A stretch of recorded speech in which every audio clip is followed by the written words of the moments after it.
Oi, estamos de volta. Agora nós vamos para a aula 2, né, do módulo 2.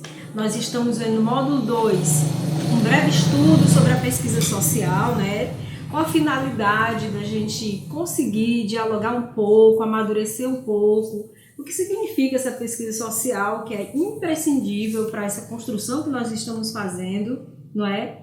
Por isso, o curso preparatório, né, para coordenadores e pesquisadores do diagnóstico da situação da criança e do adolescente do Crato, no Ceará. Lembrando que essa é uma iniciativa da Associação Verde Vida, né, em conjunto com o Itaú Social e outros parceiros potenciais, tá bom? Então, nessa aula de hoje é compreendendo um pouco sobre ciência, tá certo? Nós vamos ter a oportunidade de conversar um pouco sobre o que é ciência, tá certo? Vamos conversar um pouco sobre método científico e conversar também rapidamente sobre um breve histórico da ciência. Como é que aconteceu esse processo de maturação para a gente chegar até aqui hoje, como a gente está com essa ciência bem avançada, ok? O objetivo dessa aula é conhecer os fundamentos da ciência. E aí, sem mais delongas, eu gostaria de começar tratando, tentando responder a primeira pergunta, que é o que é ciência. Lembrando que esse material foi construído pela professora Andréa Luiz, professora doutora, que é pesquisadora, tá certo? De muitos e muitos anos, aliás, professora doutoranda de Coimbra e da Universidade Estadual do Ceará, tá certo? Então ela traz para nós aqui, segundo dois autores que dão base a esse nosso estudo, que é o senhor Lakatos e Marconi, no ano 2007, e aí vocês podem acompanhar aí no material com vocês. Eles dizem que ciência é um conjunto de proposições logicamente correlacionadas sobre o comportamento de certos fenômenos que se deseja estudar, tá certo? Então, a ciência é isso. Ciência é esse conjunto, E aí, para tentar ser o mais fácil possível, já que a gente está lidando aqui com adolescentes, o que significa? O que eu quero dizer com isso? Ele quer dizer que, para a gente ter realmente uma ciência, é preciso que a gente tenha um conjunto de proposições, que tem uma determinada lógica e que se correspondam, que se correlacione, sobre o comportamento de alguns fenômenos que a gente vai observar. E aí eu falava lá na nossa primeira aula sobre a questão da formiga. Lembra que eu falava assim? Olha, o pessoal do Saber Popular diz que quando vai chover a formiga cria asa. Isso não é só uma questão, digamos assim, não é apenas um mito. Existe um estudo que comprova que realmente há uma mudança na natureza, que no comportamento desse conjunto relacionado à chuva, com formiga, que é uma coisa minúscula e tal, com a questão da asa, não sei o quê. Então, só para vocês terem uma ideia do que quer dizer, o que o Lakatos quer dizer com isso, tá certo? E aí uma outra pergunta que é importante, para que serve a ciência? Para que serve a ciência? Então, a professora André traz aqui para a gente. A ciência serve para aumentar e aprimorar o conhecimento, serve para descobrir novos fatos ou fenômenos, ele faz um aproveitamento espiritual do conhecimento na superação de falsos milagres, mistérios, superstições. Sabe aquela história de dizer que a santa chorou, que, no campo da ciência tem essa história que a santa não sei de onde chorou sangue, não sei o quê. Então a ciência vem e desmistifica, não, é uma cera, não sei o quê, e vai trazendo, tirando isso do campo da superstição e trazendo exatamente o que isso pode ser, o que comprova, o que de fato significa aquilo, tá certo? E também, assim, a questão dos extraterrestres, eu vi um OVNI, vi não sei o quê, então a ciência vem e traz todo um estudo para explicar o que significa aquele fenômeno e tal, por aí. E também o aproveitamento material do conhecimento visando a melhoria da condição da vida humana, não é? Agora mesmo, durante esse período da Covid, nós vimos aí, estamos assistindo um conjunto de cientistas trabalhando ao mesmo tempo, cada um, né, a partir do seu lugar, da sua ciência, né, tentando colaborar da melhor forma possível, né, para que essa doença seja superada. E aí nós estamos assistindo aí coisas extraordinárias que estão acontecendo, por exemplo, aqui na Universidade Federal do Ceará, partiu na frente com um capacete onde as pessoas que sofrem da doença Covid-19 não precisam ser intubadas. Olha que coisa bacana que a ciência pode fazer pela humanidade, né? Uma outra contribuição grande da ciência para a humanidade, os cientistas, né? Aí eu não me lembro qual foi a escola, qual foi a universidade, mas conseguiu elaborar um spray que tem 99% de chance de fazer com que a doença, né, a Covid, ela não fique fixada nas máscaras, né?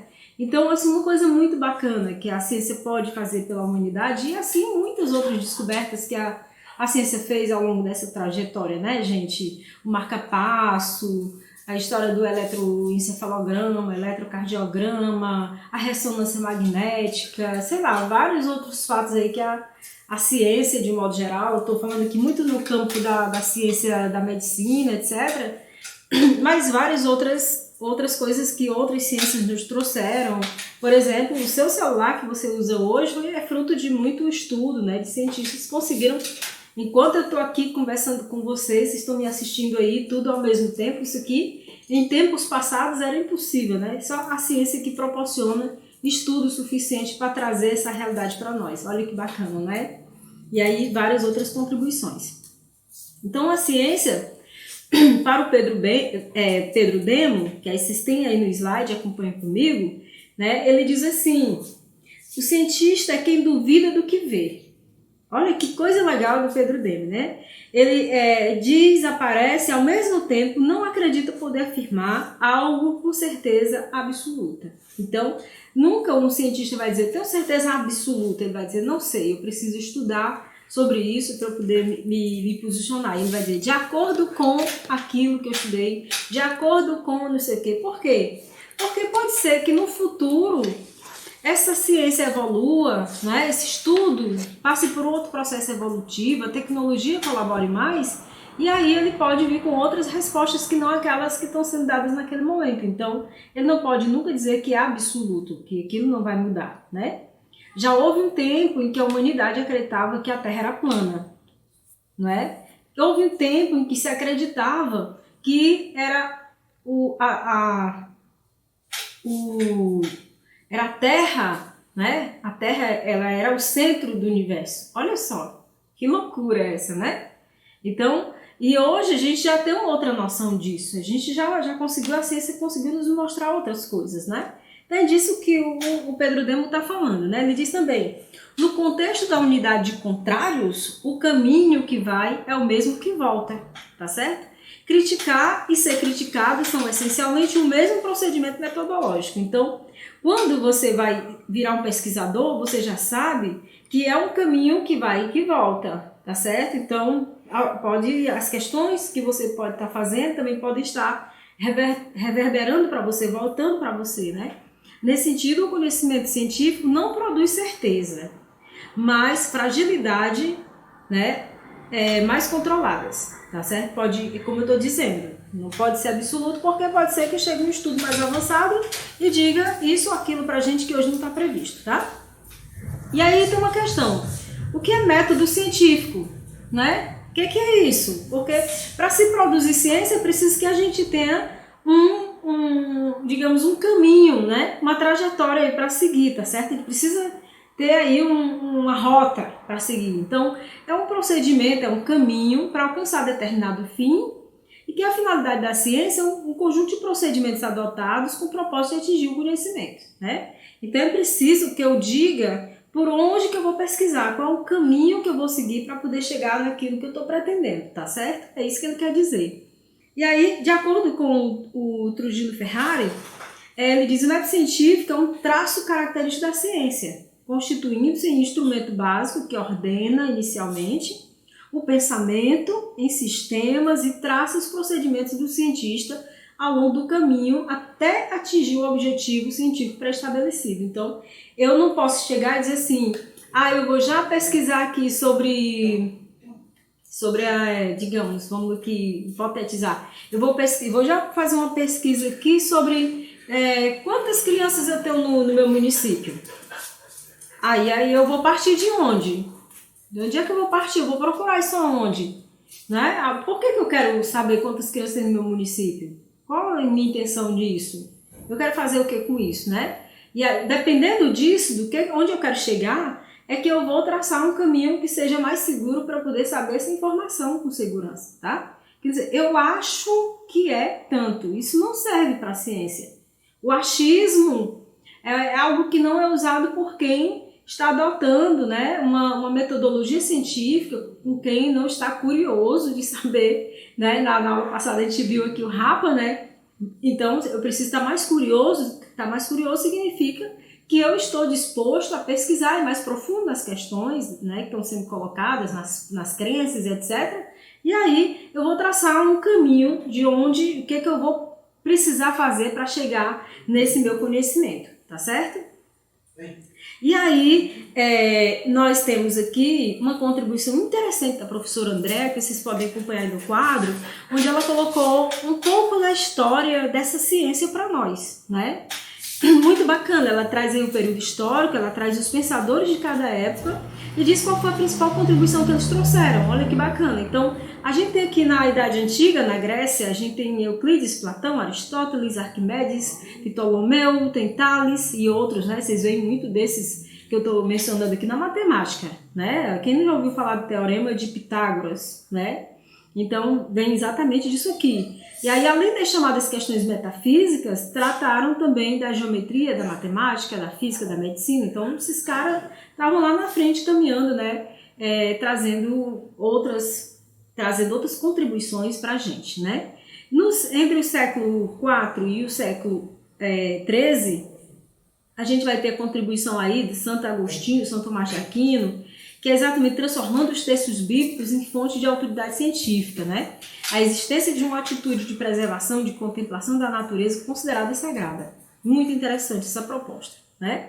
E aí, no século XVI ao século XVII, a gente tem Copérnico, Nicolau Copérnico, tem o Kepler, tem o Galileu. Galileu, gente, vocês sabem do que ele sofreu, né? Vocês estão acompanhando aí na história, na ciência, que ele foi perseguido, né? Exatamente porque ele fazia algumas negações relacionadas à questão da Terra, dizia que a Terra os astros não giravam em torno da Terra, etc. E por conta disso, acabou que ele foi perseguido, né? Tá certo? E tem aí também Bacon, Hobbes, Thomas Hobbes, né? Que eu gosto muito dele, do Locke, Hume e outros que ela traz aí, sobre aprofundamento das questões da indução, do lançamento de base para o método, né, que é indutivo experimental, que depois vocês vão, lá na frente, quando vocês estiverem na faculdade, vocês vão entender um pouco mais sobre isso aqui, né. No século XVIII tem Immanuel Kant, né, que é o sujeito como ordenador e construtor da experiência, só existe o que é pensado, muito interessante. O Descartes também, Descartes pensa, logo existe, o método dedutivo, vocês já devem ter ouvido falar disso, né, pensa, logo existe, é o René Descartes, né. E aí a gente tem no século XIX o Hegel, Karl Marx, que aí nem vou trabalhar muito com eles, porque eu acho que vocês vão ver isso aqui, não tem como escorregar, tem que cair em Karl Marx, né? Que vai tratar a questão saindo do aparente para chegar no concreto, né? No real concreto. E no século XX tem Popper Kuhn, que ela traz essa proposta para a gente sobre a contribuição do que é o modelo hipotético dedutivo. E aí a ciência trabalha para ampliar e aprofundar o aparato conceitual do paradigma. E professora, você falou um monte de coisa aqui, e você despejou um monte de coisa em cima da gente, que está todo mundo tonto agora, né? Com esse monte de informação. Mas ele não fica nervoso não, isso aqui é só para ter conhecimento, é para vocês ficarem mais aguçados, mais curiosos, né? Ter mais vontade assim de pesquisar, de estudar, de chegar no campo, na universidade e tal. E a gente vai até ter uma experiência aí com os universitários, tá certo? E aí é para vocês terem mais ou menos uma noção daqui da coisa, como que acontece e começar a refletir sobre essa questão do conhecimento. Mas a gente teremos outras aulas e essas outras aulas vão nos ajudar um pouco mais, tá bom? Um abraço e até a próxima!